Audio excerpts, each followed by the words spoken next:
Now there's one thing that you got to consider as belt break-in. For me, everybody knows it's key on, button down, straight to rev limiter. Whoa, whoa, whoa. That's definitely not how you break in a belt. This dude's trying to get you Wreckn, I'll get you Flexin.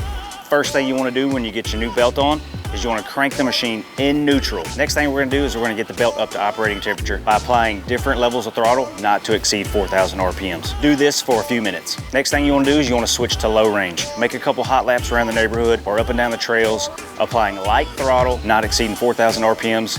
You want to do this for about 10 minutes. Now once you've done that, we'll switch over to high range. Make a couple high range passes, easy acceleration, same RPMs. You want to do the same thing for about 10 minutes. Last thing you want to do is let the belt cool, kill it, put it in park, follow these steps. Now it's time to go wide open throttle. If you do all that, you'll definitely be flexing.